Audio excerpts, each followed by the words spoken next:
are Jalen Jacoby. What is it that we do? We give the people what they want.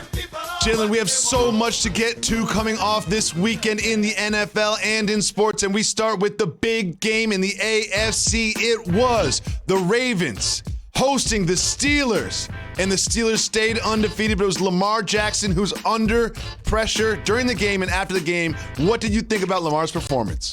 I just liked that it was physical. Too many turnovers for Lamar. That's going to be a problem for this team moving forward, Jacoby, especially losing Stanley on the front line, who they just signed to a big contract. He had 2 interceptions and 2 fumbles. You just can't make those mistakes against the Pittsburgh Steelers and a championship-level quarterback like Ben Roethlisberger.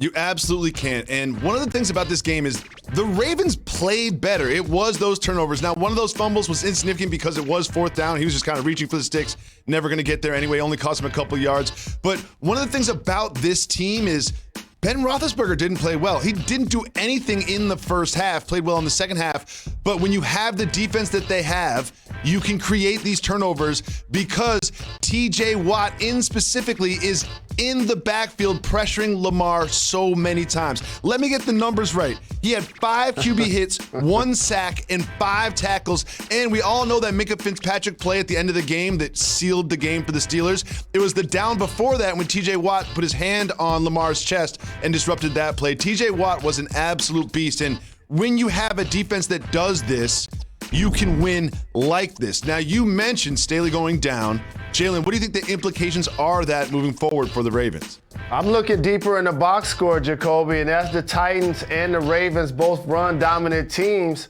lose dominant offensive players on their line, it's going to affect their run game. And it's going to affect the pass game in particular for the Baltimore Ravens. You know how much Lamar loved to throw it across the middles to Andrews. The Steelers took that away. And Dobbins had a great game rushing the ball yesterday, but it's going to be interesting to see how they make up for this amazing loss on their front line when they just paid him a big-time deal. He just got paid the highest deal in the history of an offensive lineman. So I'm glad he got his bag before he got injured. Absolutely. Sort of the opposite of what happened with Dak Prescott. The Steelers did give up 265 rushing yards, perhaps giving the rest of the AFC and the NFL a blueprint of how to beat this now undefeated team. From the undefeated in the AFC to the recently very much defeated in the AFC. You've been talking all season long about this is Cam's year to prove himself. He is auditioning for the future of his career. That audition did not go that well yesterday against the Buffalo Bills with a fumble at the end. What did you see from Cam yesterday? Jeezy said it. Now that ain't this, and this ain't that. Cam, I'm really disappointed in his performance, Jacoby. He had a chance to at least drive his team down the field later and put him in position to possibly win the game. And Cam Newton, the former MVP, the seasoned veteran, the OG of running the football amongst quarterbacks, got it stripped. But here's what I'll say, and I saw this happen to DeAndre Hopkins a couple of weeks ago. It's one thing when you run and making moves as a skilled player against linebackers and defensive backs, but when you got them linemen raking at the ball, usually when they get a good paw on it, it's coming loose. And Cam had it in the wrong hand, but still, that's a great hustle play, and you reward the defense clearly on a play like that. It was a great play by Justin Zimmer. I think so much will be said about Cam not holding the ball in the right hand and Cam losing the fumble. This is Cam's first lost fumble the entire season. It was a really phenomenal play by Zimmer. And this was a game that was at the very worst for the Patriots going into overtime. But these are the things that swing seasons. We talked about this being a pivotal game for both of these teams. Now the Bills looking at top of the AFC East, looking comfortable. And the Patriots are now looking at their season. And what are they saying to themselves about the future of the 2020 Patriots? Ski mask and gloves. Hope you renting if you're a member of the Patriots or leasing, because they're about to clean house. Watch. You're about to look up. It's going to be like the Patriots trading who? Who's on the block? That's what's about to take place. This is a team, Jacoby, that has won 6 Super Bowls in the last 20 years. This ain't the NFC East where we like, oh, they still got a chance to win the division. They're not trying to win divisions, Jacoby. They're trying to win Super Bowls. And guess what they're not doing this year? Contending. I anticipate they will be cleaning house. Absolutely. The only person who's safe in their position with the Patriots is Bill Belichick. Everybody else is concerned on Monday and moving forward. Well, staying with the AFC East, and a new contender in that division is the Miami Dolphins. They made the decision to put Fitzpatrick on the bench and start Tua after a bye week against the Rams defense. Didn't look good at first, but looked good in the end. What did they do to support Tua to get them this victory against the Rams? Shout to Brian Flores, who made a great decision as the head coach. And also shout to Mike Tomlin, who passed Tony Dungy for the most wins for an African-American coach. And when you do this, you set yourself up to get criticized, Jacoby, especially when Aaron Donald gets that sack early in the game. But then all of a sudden, the team dynamic kicked in, and they got a touchdown from each phase, a total team victory. That's how you propel a young starting quarterback in his first game to victory. They were outgained by 326 yards in this game. Again, they were outgained by 326 yards in this game. But like you said, it was a team victory. And I want to focus on the defense, who had some really great schemes against the Rams, who like to scheme for you. They were getting at Goff, and they were tipping balls at the line. They even had Springfield, Massachusetts' own Christian Wilkins go back in coverage and get an interception. Look at the big man right there, getting the interception. This was a really, really well-designed defense against a Rams offense, which is built to trick you, and it worked. And Jalen, I've got some good news for Miami Dolphins fans. Look at their upcoming games. It was definitely the right decision to start Tua here because they're favored to win in 4 of their 5 next games. Do you see them going on a little run here?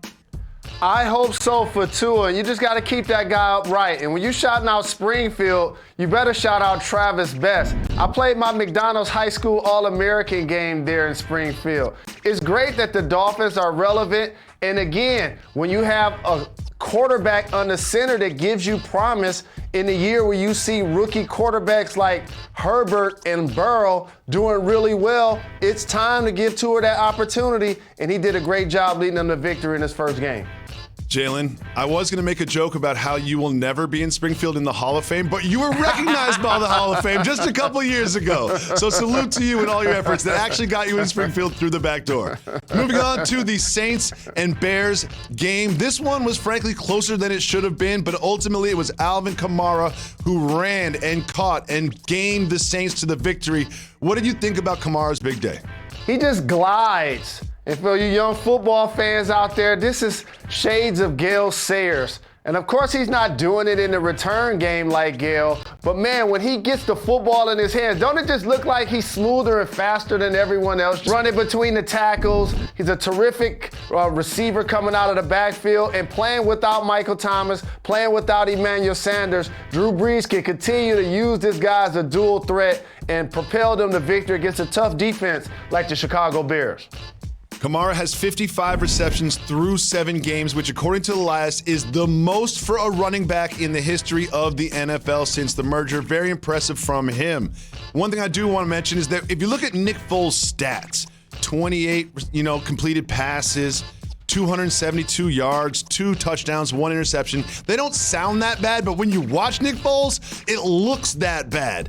And I have to wonder if Matt Nagy isn't thinking, maybe we'll bring Trubisky back. He's a little bit more mobile, a little bit more athletic. He can move the pocket. He can get out of the pocket and do some things. That's something to keep an eye on in Chicago. But there's something that happened during this game that was much more important than the final score, and that is our soft move or boss move.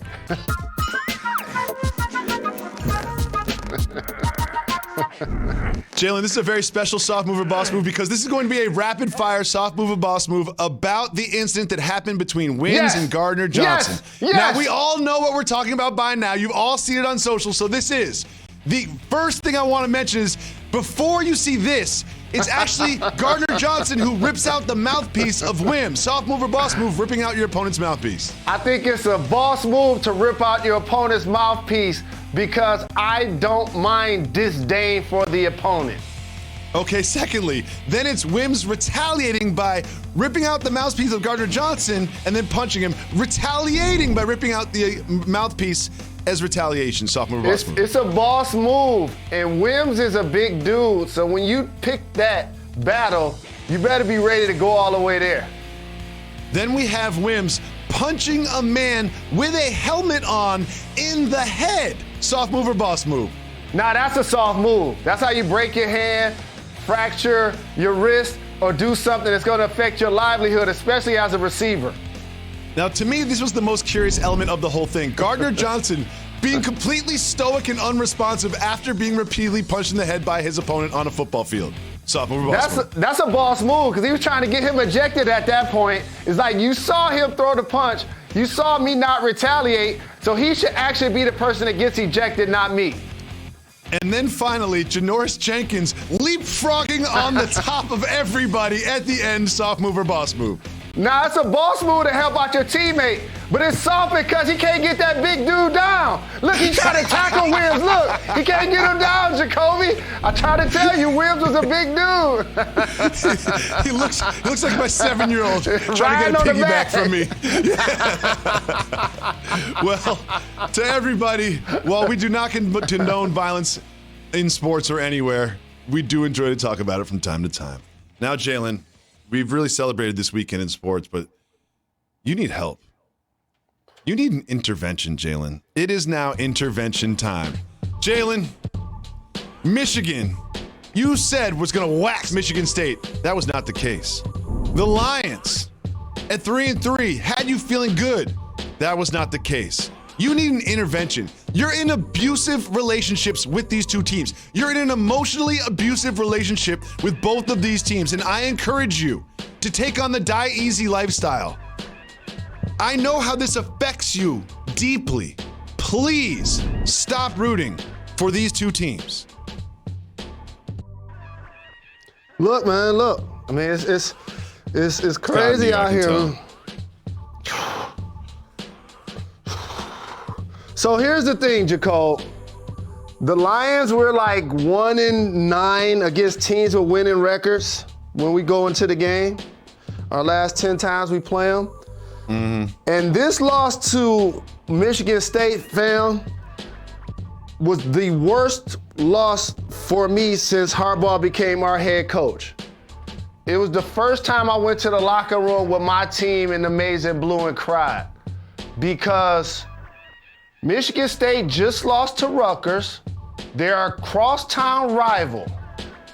The season just started, and they did the unthinkable. They rendered the rest of our season virtually irrelevant unless we beat Ohio State. That's exactly what you want to do to your rival. Some of my favorite people in the world have gone to Michigan State University, including people in my family. I must bow down to Sparty for now.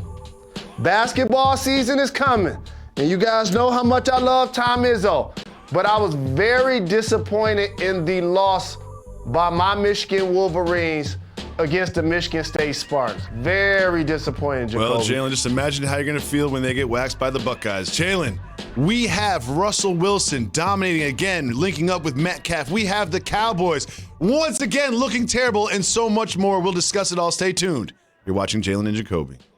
Yes, but it was interesting. But Jalen, what do you think the biggest problem for the Cowboys, not just last night, but moving forward right now is? Well, we're going to cover them because they're still considered America's team. But Jacoby, trust me, our supporters appreciate the fact that we don't troll the Cowboys or the Lakers for topics. What do I think the next thing for the Cowboys is? Something I've been saying since the beginning of the year. The only way to pay Dak is to trade Zeke.